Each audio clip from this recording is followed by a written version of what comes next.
Habari za wakati huu mtazamaji wa Selfix Media, karibu na hii ni Mjengoni Podcast, sehemu ambapo tunazungumza masuala mbalimbali. Na leo katika Mjengoni Podcast tutazungumza kuhusiana na masuala ya kimichezo. Hapa tutaenda kuzungumza mpira wetu wa Tanzania. Tutaenda kuangalia timu ambazo zimeingia kwenye makundi, hatua ya makundi ya ligi kuu barani Afrika, lakini na kombe la shirikisho. Hapa tupo na mchambuzi wetu ambaye ataenda kutufungulia na kutueleza mambo mazima ya masuala ya kimichezo. Ninaye Kasim hapa. Kasim, karibu sana. Asante sana. Au Papilo Sports. Yeah, nickname ambayo napenda kutumia. Okay, karibu sana ndani ya Selfix Media. Nashukuru, mmenipokea vizuri, ni jambo jema, jambo la kumshukuru Mwenyezi Mungu. Okay, sawa. Mwaka huu 2025 tunaona Tanzania imeweza kuweka historia kwa kuingiza timu 4 katika mashindano ya Afrika, ambapo ni timu ya Yanga pamoja na Simba wapo katika hatua za makundi kwa bingwa, lakini timu ya Azam na Singida ambapo wako katika shirikisho. Sasa tueleze, hii inamaanisha nini kwa maendeleo ya soka la Tanzania baada ya timu hizo kuingia kwenye hatua za makundi? Cha kwanza naweza kusema kwamba ni kitu kikubwa kwa mpira wetu wa miguu wa hapa Tanzania. Klabu 4 zote zikifanya vizuri kwenye mashindano ya kimataifa ni jambo ambalo linavutia na pia linaleta hamasa kwa vijana au kwa timu ambazo bado zipo hapa Tanzania, kwa sababu kwa miaka hivi karibuni tumezoea kuona timu kubwa tu zikifanya vizuri. Tunamzungumzia klabu ya Wekundu Msimbazi Simba, lakini pia Young Africans. Lakini msimu huu tunaona kwamba kuna kitu cha kitofauti ambacho kimeongezeka kwenye mpira wetu wa miguu hapa Tanzania. Tunaona kwamba Singida Black Stars pamoja na Azam wamepata nafasi ya kushiriki kwenye mashindano ya kimataifa, lakini si kushiriki tu, wameonesha kwa nini wamepata nafasi hiyo na wameitumia nafasi nzuri, na hatimaye nao wamefanikiwa kuingia hatua makundi CAF Confederation Cup. Lakini pale kwa Wekundu Msimbazi Simba pamoja na Young Africans, wao wameendeleza kuonesha ule ubora wao wa kutinga hatua makundi kombe la klabu bingwa barani Afrika. Okay, unahisi nini ambacho kimechangia zaidi kuweza hizi timu kuweza kuingia katika hatua ya makundi? Ni uwekezaji au ni ubora wa ligi yetu ya Tanzania? Mimi siwezi kusema kwamba ni ubora wa ligi, lakini naweza kusema ni kwamba ni uthubutu wa vilabu vyote hivyo 4, lakini pia uwekezaji ambao wameuwekeza katika hizo timu zote 4. Tunaona kwamba kikosi kama cha Singida Black Stars msimu huu wamekuja na kitu cha kitofauti sana, maingizo mapya, good marketing, wachezaji waliosajiliwa, good scout, Halid Aucho, Chama Cletus na wachezaji wengine wengi wameenda kuongeza nguvu katika kikosi cha Singida Black Stars. So unaona msimu huu kwenye kombe la CAF Confederation CAF Confederation Cup wamefanya vizuri, wamepambana, wametinga hatua ya makundi kombe la shirikisho. Lakini ukija kwa Azam Football Club, na wao wamefanya uwekezaji mzuri, lakini pia na ule uthubutu kwa wachezaji. Tunaona kwamba mwalimu kocha Ibenge amekuja na approach ambayo ni yake, ametoka nayo katika club ya Al Hilal. Amekuja nayo pale Azam, ameiweka approach na Azam FC wamempokea vizuri. So nafikiri ni kwamba ni uthubutu na uwekezaji bora ambao vilabu vyote hivi 4 vya hapa Tanzania vimewekeza katika vilabu hivyo, ndio maana tunafanya vizuri. Sawa. Tuanze kuangalia timu moja moja. Tunaona Yanga imepangwa kundi moja na Al Ahly kutoka Misri, AS FAR kutoka Morocco, JS Kabylie kutoka Algeria. Ukiangalia wapinzani hao, unadhani Yanga inakabiliana na aina gani ya ushindani hapa Afrika? Kwenye ushindani naweza kusema kwamba Young Africans yupo katika kundi ambalo si rahisi. Ni kundi ambalo ni gumu, na hata akipita kwenye kundi hili nafikiri kuna watu wengi sana watashangaa amewezaje. Tunaona kwamba yuko Al Ahly hapa, unamzungumzia bingwa mara zote wa kombe la mara 12. Mara 12 wa kombe hili la club bingwa barani Afrika. Lakini si bingwa tu, ni mtu ambaye amekuwa akikutana na mechi ngumu, lakini unamuona akipita katika nyakati hizo ngumu.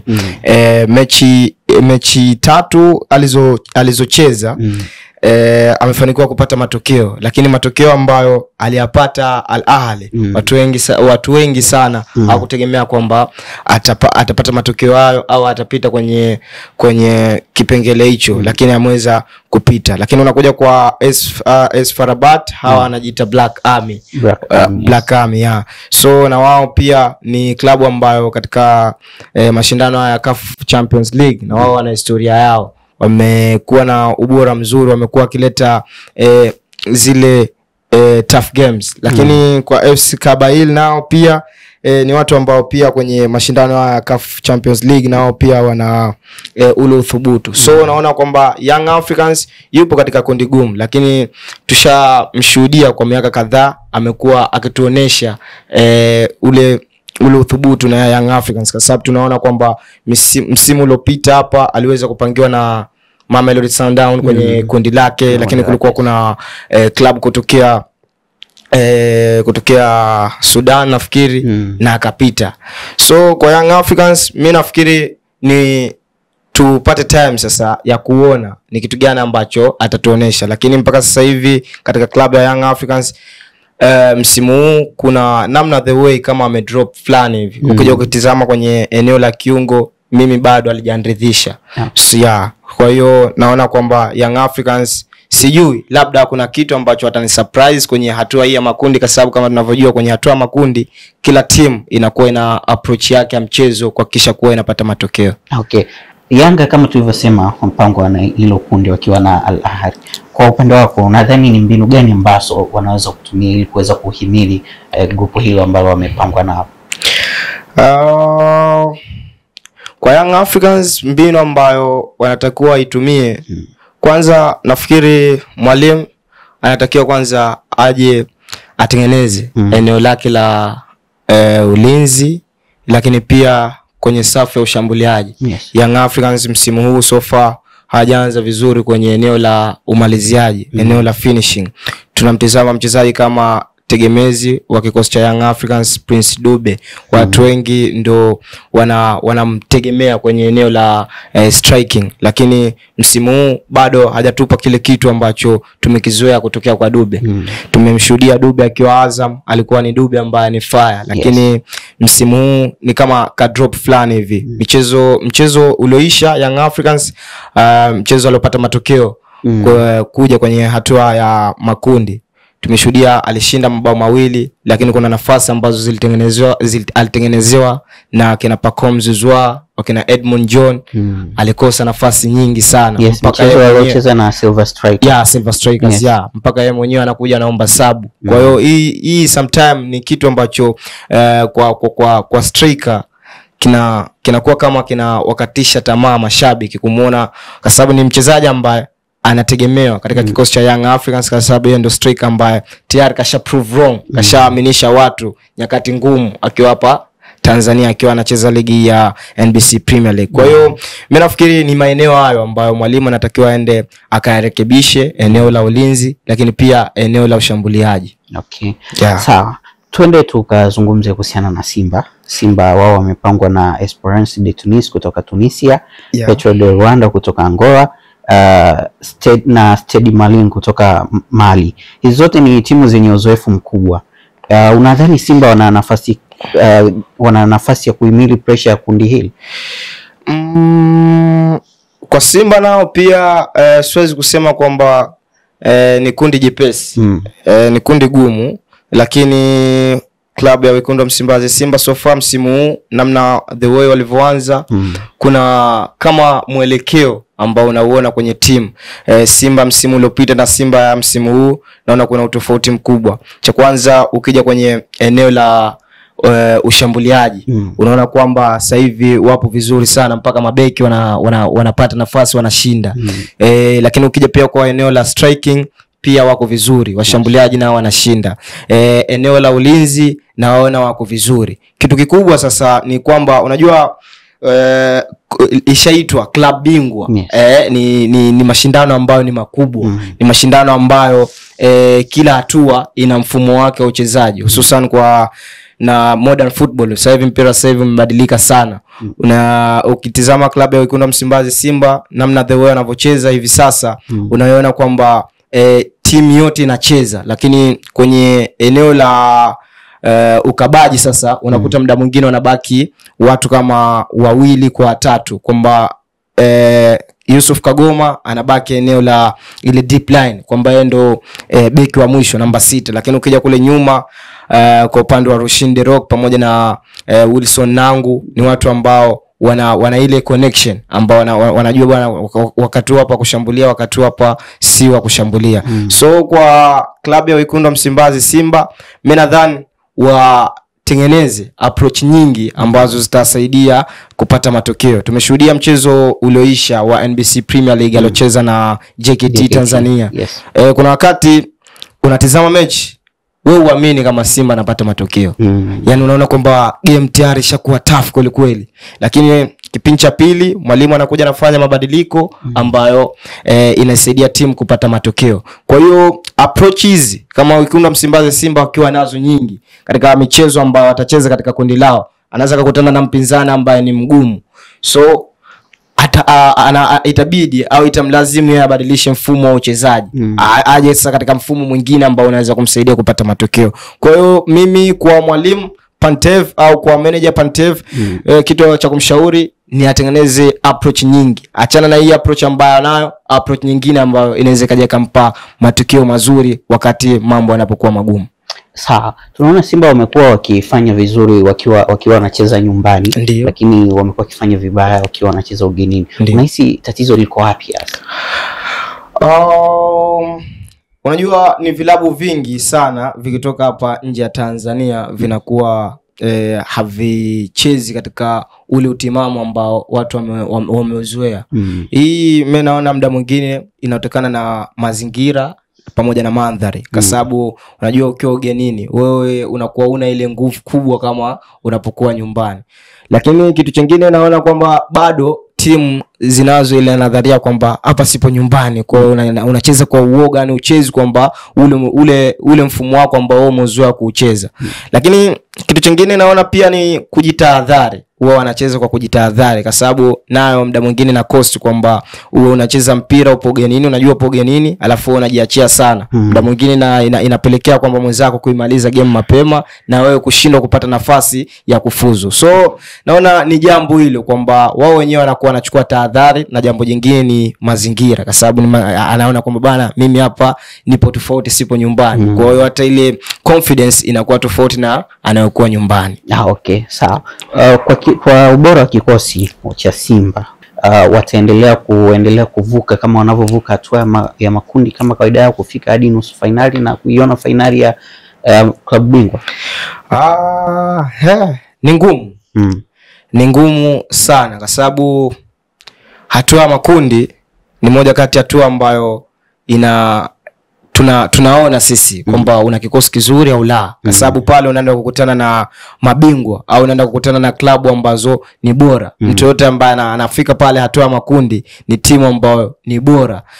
Tumeshuhudia kwa kikosi kama cha Nairobi United kutokea Kenya. Hicho ni kikosi ambacho msimu uliopita hao walikuwa wapo kwenye ligi, lakini wamepambana wakapata nafasi ya kupata tiketi ya kushiriki kwenye hatua ya CAF Champions League. Lakini unaona kwamba wamepambana mpaka hivi sasa wapo hatua makundi. Hakuna mtu ambaye alikuwa anategemea pale Kenya kuiona kikosi kama cha Nairobi kuweza kufanya vizuri kwenye hatua hizi za club bingwa. So naona ni kwamba ni ule utimamu wa vilabu wawe navyo ili waweze kujua ni kitu gani ambacho wanakifanya kwa wakati gani. Okay. Kwa Simba, kwa hizi timu ambazo wamepangwa nazo, kwa mfano Esperance de Tunis, Petro de Luanda na Stade Malien, unaona ipi ambayo itakuwa ngumu sana kwao? Mimi hapa katika klabu ambayo naiona Wekundu Msimbazi Simba itasumbua ni AS Tunis kutokea Tunisia. Kwa sababu msimu huu tunaona kwamba wameanza vizuri kwenye ligi yao ya pale Tunisia. Wapo nafasi ya 3 so far. wana alama 12 na mtu ambaye anaongoza pale ana alama 16. Okay. Lakini ukija katika michezo ambayo alicheza, mchezo uliomalizika alipata matokeo na Inter Club. Na mchezo mwingine aliweza kupoteza. Lakini pia ukija ukitizama kwenye historia yao hawa Petro de Luanda Tunis, kutokea Tunisia, ni klabu ambayo ina wachezaji ambao wana uwezo wa kuamua matokeo muda wote. Kwanza wana kasi tofauti na klabu ya Wekundu Msimbazi Simba wanavyocheza. Simba namna the way anavyocheza, mpira naanzia chini, wanacheza pass to pass mpaka wanapotafuta goli. Lakini ukija kwa klabu kama Tunis, ni klabu ambayo wakishaanza tu mpira muda wote ni fast play. Yaani wana ule mfumo wa fast play running, kwamba mchezaji anaweza akawa anacheza lakini asicheze kwenye nafasi yake, wao wanabadilishana maeneo. Hii sometimes inapelekea kumpa mpinzani wakati mgumu, hususan kwenye eneo la kukaba au defensive. So kwenye makundi, klabu ambayo naona itampa wakati mgumu Simba ni Tunis kutokea Tunisia. Okay. Sawa, na mtazamaji wa Selfix Media, tulikuwa tukizungumza kwenye hatua makundi klabu bingwa Afrika, ambapo timu za Simba na Yanga ndio zimeweza kuingia kwenye hatua hiyo ya makundi. Sasa tuende katika kombe la shirikisho Afrika. Timu ambazo zimeingia ni timu za Azam pamoja na Singida Black Stars. Tuende tukaanze na timu ya Azam ambayo wao wamepangwa na Wydad kutoka Morocco, FC Maniema Union kutoka DRC Congo, na Nairobi Stars kutoka Kenya kwenye kombe hili la shirikisho. Sasa Kasim, ukiangalia wapinzani hao, nadhani Azam wako kundi sahihi la kupima ubora wao barani Afrika? Mimi naona wapo kundi sahihi wa kupima uwezo wao. Sasa hapa ndo tunataka tuje tuone kwamba Azam iliyokuwa inajisifia kwamba imesajili msimu huu, ina mwalimu mzuri, kocha Ibenge, mwalimu ambaye ana uzoefu na mashindano haya. Sasa sisi tunataka tuje tuwaone kwenye hatua kama hii. Tunaona kwamba Azam katika kundi lake, timu ambayo yeye mwenyewe mpaka sasa hivi haimpi wakati mzuri wa kupumzika ni klabu ya Wydad Casablanca. Ambapo kuna nyota kadhaa pale. Hakim Ziyech ametambulishwa juzi katika kikosi, mchezaji ambaye asha prove wrong nje ya mipaka ya Afrika, kule Ulaya. Na maanisha kwamba asacheza AS Monaco, asacheza Chelsea, amerudi nyumbani sasa hivi kuja kucheza Wydad. So Azam FC kitu kikubwa ambacho anatakuwa akifanya sasa ni alete sasa naye upinzani. Asijione kwamba bana mimi nipo katika kundi au wenzangu wote wana takwimu nzuri, washafanya vizuri na tunasema kwamba wana ile faida nzuri ya mashindano haya. So Azam Football Club, mimi ni mshauri mwalimu kocha Ibenge, kwa sababu sasa hivi ndo mwalimu ambaye anatizama pale kuja kuleta maendeleo katika klabu ya Azam FC.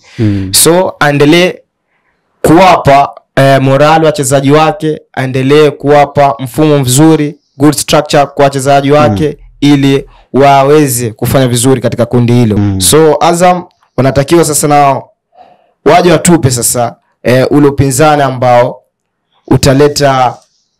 utaleta mafanikio katika klabu yao. Okay. Kwa tunazungumzia timu ya Wydad, Azam wao wanatakiwa waboreshe nini hasa ili waweze kufanya vizuri nyumbani pamoja na ugenini, hasa wakiwa wanacheza na timu kama hizo? Tumwambie nini kocha? Sawa. Kwa michezo ambayo nimeweza kutizama ya Azam FC, hususan kwenye mchezo ule wa mwisho aliocheza na KMKM, timu naiona kwamba inacheza kwa mfumo, lakini kitu kikubwa naona kwamba bado Azam hawajawa na ile confidence ambayo inaweza ikawapa wao au kuamua mechi. Unajua mpira wa miguu ukiwa na confidence ni kitu kizuri sana. Ukiwa na confidence unajua ni wakati gani wa kutengeneza structure ambayo wewe inaweza kukusaidia kupata matokeo. So kwa Azam FC naona kwamba mwalimu kocha Ibenge anatakiwa aendelee kuwapa morale wachezaji wake, na kitu kingine kwamba kwamba aendelee kuwapa mifumo ambayo wanaweza kuitumia. Yes. Wanakutana na timu ambazo si lelemao, wanakutana na Wydad ambayo tayari washawahi kuchukua kombe ile la klabu bingwa barani Afrika. Yes. So kwa Azam Football Club, mwalimu kocha Ibenge anatakiwa azidi kuwapa morale wachezaji wake, lakini pia azidi kutengeneza mifumo ambayo watakuja kuitumia katika hatua hii ya makundi, hususan wanapokutana na hizi klabu bora. Okay, sawa. Tukiachana na Azam, twende tukacheki timu ya Singida Black Stars ambao wao wamepangwa na CR Belouizdad, Stellenbosch, Esto pamoja na Singida Black Stars. Okay. Ukiangalia kundi hili unadhani ni changamoto aina gani ambayo Singida Black Stars wanaweza kukutana nayo? Kwa Singida Black Stars chini ya mwalimu Miguel Gamondi, mwalimu ambaye hivi sasa ndo kocha wa kikosi cha Taifa Stars. Yes. Yeye pamoja na msaidizi kocha wa kikosi cha JKT. Hao wote wataenda kuwa sawa. Basi kwa kwa Singida Black Stars ipo group C. Yes. Kuna klabu ya Stellenbosch, Esto pamoja na CR Belouizdad. Katika ile kundi, kwanza tuanze na klabu ambayo inaweza ikampa tabu Singida Black Stars. Yes. Mimi naona ni klabu ya Stellenbosch FC ambayo tulishuhudia msimu uliopita kwenye hatua ya nusu finali ambayo walicheza na klabu ya Wekundu Msimbazi Simba. Na of course Stellenbosch wana wachezaji wazuri, lakini pia sio wachezaji wazuri, wana ile idea ya mashindano haya ya CAF Confederation Cup. Lakini ukija kwa kikosi cha Singida Black Stars chini ya mwalimu Miguel Gamondi, msimu huu tunaona kwamba wana utofauti mkubwa sana wa uchezaji. Ukija ukitizama pale eneo la katikati, Halid Aucho anafanya good combination na wachezaji wenzake, namna anavyo supply mipira upande wa huko na kule, Chama Cletus. Lakini ukija kwa kikosi cha Singida Black Stars chini ya mwalimu Miguel Gamondi, msimu huu tunaona kwamba wana utofauti mkubwa sana wa uchezaji. Ukija ukitizama pale eneo la katikati, Halid Aucho anafanya good combination na wachezaji wenzake, namna anavyo supply mipira upande wa huko na kule, Chama Cletus anafanya kazi yake nzuri, anasaidia kuipa uhai timu wakati timu ambapo haina matumaini. Tumeshuhudia mchezo wa mwisho uliochezwa pale Azam Complex, watu wengi kutegemea kwamba Singida Black Stars anaweza kupata matokeo, lakini Miguel Gamondi so far alifanya mambo yake. Tuliona alifanya sababu ambazo zikaisaidia klabu ya Singida Black Stars kupata matokeo. So kwa Singida Black Stars mimi naweza kusema kwanza hapa sasa hivi wanatakiwa wawe makini na wawe serious, kwa sababu sasa hivi wapo hatua makundi, si ile hatua ambayo ya mtoano. Hapa wanatakiwa watafute alama ambazo zinaweza zikawapa matokeo mazuri. Mechi za nyumbani wajitahidi hususan kushinda hizi mechi za nyumbani. Mechi za ugenini kule kama tunavyojua huwa kuna mambo mengi sana ambayo yanaweza kukufanya usipate matokeo kwa sababu upo nyumbani. So kwa Singida Black Stars mimi naweza kumshauri mwalimu Miguel Gamondi azidi kuwapa hamasa wachezaji wake kuhakikisha kuwa wanaenda kufanya vizuri katika kundi hili, kwa sababu timu zote nne sisi Tanzania tutakuwa tuna furaha sana kuziona kwamba klabu zote zinafuzu kuelekea hatua ya robo finali. Sawa. Sasa Singida Black Stars wao wanaingia kwenye hatua hii ya makundi. Kwako unatazama kama wanalenga kupata uzoefu au wanahitaji matokeo zaidi? Mimi naona kwamba ni kulenga kupata uzoefu. Kwa sababu tukisema kwamba kwenye upataji wa matokeo Singida Black Stars, mimi mpaka sasa hivi kwa mfumo ambao wanacheza au kwa namna ambao wanacheza, mimi bado sidhani kwamba wanaweza kaleta ushindani kwa timu kubwa katika kundi ile ambalo wapo. Kwa sababu mchezo uliopita Singida Black Stars tumeshuhudia hapa Chamanzi kuna makosa mengi sana ambayo walikuwa wanaruhusu na wanafanya. Na kama wasingekuwa makini mchezo ule walikuwa Azam Singida Black Stars wanatolewa. So kwa Miguel Gamondi kwanza anatakiwa awe serious, si yeye tu peke yake, pamoja na wachezaji wake wajue kwamba bwana sasa hivi tupo hatua makundi. Hii si hatua lele mama. Hii hatua hii tunatakiwa tutafute alama. Kwa hiyo kitu kikubwa ambacho Miguel Gamondi mimi ni mshauri aweze kudili na mechi za nyumbani ipasavyo. Atafute alama ambazo zinaweza zikamweka kwenye hatua nzuri. Akishajihakikishia kwamba ana alama nzuri nyumbani, Messi sidhani kwamba ataweza kushindwa kwenda kutengeneza mfumo wa kupata matokeo ugenini. Tuzungumze kuhusiana na wachezaji wetu wa ndani. Wanaenda kuonekana kimataifa. Kipi ambacho wafanye ili tuone kama wanaweza kupata hata madili ya timu kutoka nje ya Tanzania? Of course ni work and experience. Yani kuna kufanya kazi na kuzidisha ujuzi. Wewe kama mchezaji unatakiwa muda wote ujue unaisaidia timu yako kwa namna gani unapokuwa uwanjani. Kwa vilabu vyote hivi vinne of course wana wachezaji ambao wana uwezo wa kufanya kitu hicho. Tukianza na klabu ya Singida Black Stars, wachezaji wetu wa ndani. Wachezaji wetu wa ndani. Nikizungumza hivyo. Tukianza na klabu ya Singida Black Stars, kuna Nixon Kibabage, mchezaji ambaye tayari kashapata experience kubwa na klabu ya Young Africans, kashafanya mengi makubwa, ana makombe mengi.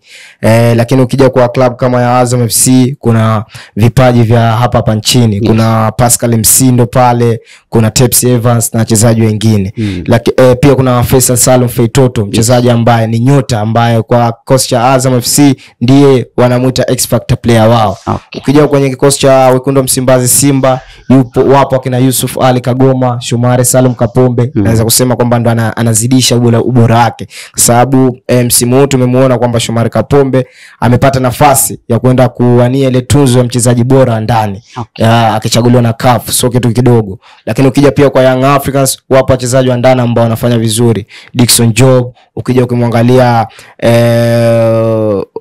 wanamuita Mudathir Basi, wapo wachezaji wengi ambao ni wazuri. Sasa mimi kikubwa ni kwamba wazidishe ile experience, kwamba wanapokuwa uwanjani wajue wanaisaidia timu kwenye hali gani. Wasio wanatazama kwamba bwana mimi ni mchezaji natakiwa nicheze tu kwamba nijioneshe. Ila isaidie, ucheze uisaidie timu, alafu then baadaye watu ndo wanakuja sasa kumwangalia bwana mchezaji fulani kwenye mechi fulani kuna kitu ambacho toa kuhakikisha kuwa wanapata matokeo, lakini kwa namna moja nyingine timu haikuweza ku practice well kuweza kupata matokeo. Sawa, tukimalizia ukipata nafasi ya kuzungumza na makocha wa timu hizi nne, kitu gani ambacho utawaambia?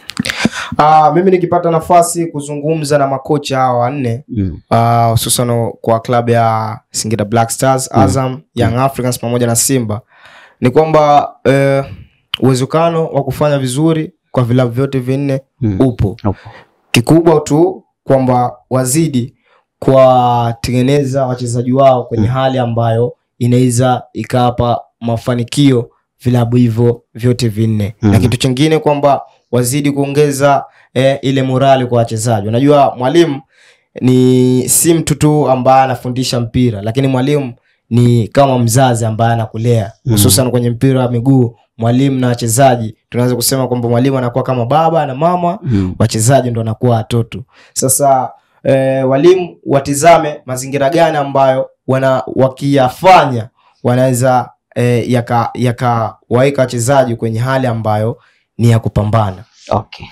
Sawa, naam, mtazamaji wa Selfix Media, na hii ilikuwa ni Mjengoni Podcast ambapo tumeweza kuzungumza masuala mazima ya kimichezo na tumeangalia timu zetu za Tanzania ambazo zimeingia kwenye hatua ya makundi, ikiwemo Simba na Yanga wakiwa katika klabu bingwa Afrika pamoja na Azam na Singida Black Stars wakiwa katika kombe la shirikisho Afrika. Tulikuwa naye Kasim ambaye ametufungukia mengi, nadhani umeenjoy kusikiliza uchambuzi wake. Ametufungukia na ameeleza mengi kuhusiana na timu hizi nne. Mimi nikueleze tu kwamba endelea kufuatilia Selfix Media, endelea kufuatilia Mjengoni Podcast, na hapa tumefikia tamati. Mimi naitwa Samir Salum, nyuma ya kamera alikuwa ni brother Omari Official na mgeni wetu alikuwa ni Kasim au Papilo Sports. Bye bye.